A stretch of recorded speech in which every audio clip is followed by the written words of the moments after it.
Welcome to சகீஸ் kitchen. இன்றைக்கி பிடிக்கரனை புளிக்குழம்பு பார்க்கலாம். நான் கடாயை வச்சுருக்கேன். நல்லெண்ணெய் போட்டுக்கலாம், கொஞ்சம் தாராளமாக போட்டுக்கலாம். எண்ணெய் காயட்டும்.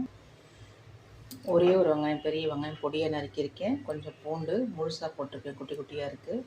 கருவேப்பிலை. இந்த குழம்புக்கு போதுமான புளி கொஞ்சம் ஊற வச்சுருக்கேன். ரெண்டு தக்காளி அரைச்சி வச்சுருக்கேன். நான்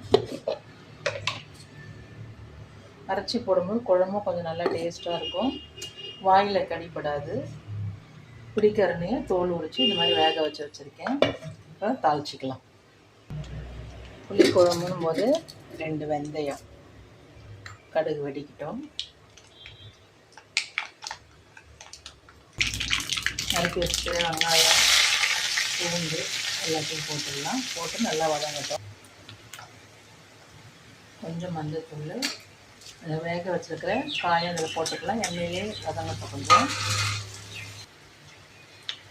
இந்த குழம்புக்கு தேவையான அளவு உப்பு போட்டுக்கலாம். உப்பு போடும்போது இன்னும் நல்லா வதங்கி வரும். காயிலையும் உப்பு நல்லா சேரும். நல்லா வதங்கிச்சு. இப்போ குழம்பு ஊற்றும் 2.5 ஸ்பூன் போட்டுக்கிறேன். நம்ம புளி ஊற்றுறோம்ல, அதனால் 2.5 ஸ்பூன் போட்டுக்கிறேன். இது நல்லா வதங்கட்டும், பச்சை வாசனை போகட்டும். இப்படியே பாருங்கள், இவ்வளோ சூப்பராக இருக்குது. இப்போ தக்காளி ஊற்றிக்கிறேன். தக்காளி கொஞ்சம் பச்சை வாடை போகிற வரைக்கும் எண்ணெயிலே வதங்கட்டும்.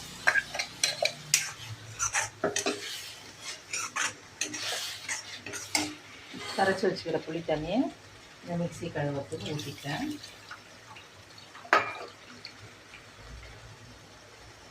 பாருங்க, நல்லா சூப்பராக தொக்கு மாதிரி வந்துடுச்சு. கரைச்சி வச்சுக்கிற புளி தண்ணியை மிக்ஸி கழுவி ஊற்றிட்டேன். உப்பு காரெல்லாம் பார்த்துட்டு தண்ணி இன்னும் கொஞ்சம் நான் ஊற்றிக்கிறேன்.